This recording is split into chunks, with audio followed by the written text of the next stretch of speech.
বাজারে এখন যেখানে সুজুকির অরিজিনাল এয়ার ফিল্টারের দাম 450 থেকে 500 টাকা, সেখানে আমি 300 টাকা দিয়ে সুজুকির এই অরিজিনাল এয়ার ফিল্টারটি কিনেছি। আসসালামু আলাইকুম। আজকের বাইকের এয়ার ফিল্টার নিয়ে কথা বলবো। এই ভিডিওতে থাকছে এয়ার ফিল্টার কখন পরিবর্তন করবেন, কেন পরিবর্তন করবেন, পরিবর্তন না করলে আপনার বাইকে কী সমস্যা হবে, অরিজিনাল প্রোডাক্ট কিভাবে চিনবেন, সঠিকভাবে এয়ার ফিল্টার পরিবর্তনের নিয়মসহ অনলাইনে কোথা থেকে কম দামে পার্টস কিনতে পারবেন তার বিস্তারিত। বাইকের এয়ার ফিল্টার হচ্ছে ইঞ্জিনের ফুসফুস, যা বাইরের বাতাস থেকে ধুলাবালি ও ময়লা ছেঁকে পরিষ্কার বাতাস ইঞ্জিনে পাঠায়। বাইকের এয়ার ফিল্টার কেন পরিবর্তন করবেন? নিয়মিত বাইকের এয়ার ফিল্টার পরিবর্তন করলে বেশি মাইলেজ পাওয়া যায়, বাইকের রিডি পিক আপ স্মুথনেস বেড়ে যায়, ইঞ্জিন ভালো থাকে, ওভারহিটিং হয় না। অরিজিনাল এয়ার ফিল্টার কীভাবে চিনবেন? অরিজিনাল এয়ার ফিল্টার জানার সবচেয়ে সহজ উপায় হলো এয়ার ফিল্টারের মান, লেভেল, অফিসিয়াল পার্টসের সিরিয়াল নাম্বার দেখে তা পরীক্ষা করা। সবচেয়ে ভালো হয় আপনি বাইকের সার্ভিসিং সেন্টার থেকে যদি কেনেন।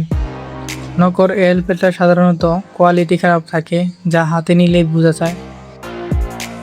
সুজুকি জিক্সারের ক্ষেত্রে এয়ার ফিল্টার অরিজিনাল হলে সাথে এরকম রাবার দেওয়া থাকে এবং কোয়ালিটিও বেশ ভালো মনে হয়।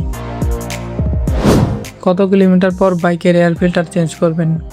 বাইকের এয়ার ফিল্টার 4000 থেকে 5000 কিমি পর পরিবর্তন করা উচিত, তবে ধুলাবালিযুক্ত রাস্তায় চলাচলে 3000 কিমিতে পরিবর্তন করে ফেলা ভালো। বাইকের এয়ার ফিল্টার চেঞ্জ করতে হবে কিনা সেটা এয়ার ফিল্টারের অবস্থা থেকে বুঝতে পারবেন। এয়ার ফিল্টারে অনেক ধুলাবালি জমলে এয়ার প্রেশার দিয়ে ঝেড়ে নিন। যদি দেখেন কাজ হবে না, অবস্থা খারাপ হয়ে গেছে, তখন চেঞ্জ করবেন। কিভাবে এয়ার ফিল্টার পরিবর্তন করবেন? প্রথমে বাইকটি ডাবল স্ট্যান্ডে রেখে বাইকের সিট সরিয়ে এয়ার ফিল্টার বক্সের স্ক্রুগুলো খুলে পুরনো এয়ার ফিল্টারটি বের করুন। ফিল্টার বক্সের ভেতরটা একটা শুকনো কাপড় দিয়ে ভালো করে পরিষ্কার করুন। এবার একটি নতুন জেনুইন এয়ার ফিল্টার সঠিক পজিশনে বসিয়ে স্ক্রুগুলো টাইট দিয়ে বাইকের সিট লাগিয়ে নিন।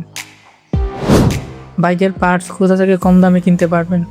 সবচেয়ে কম দাম ও পাইকারি রেটে কিনতে ঢাকার বংশাল মার্কেটে চলে যান, অথবা অনলাইনে 100% জেনুইন বাইক পার্টস পেতে ভিডিও ডিসক্রিপশনের লিঙ্কে যোগাযোগ করুন। ভিডিওটি দেখার জন্য সবাইকে ধন্যবাদ। এরকম বাইক রিলেটেড ভিডিও চাইলে কমেন্ট করে জানান।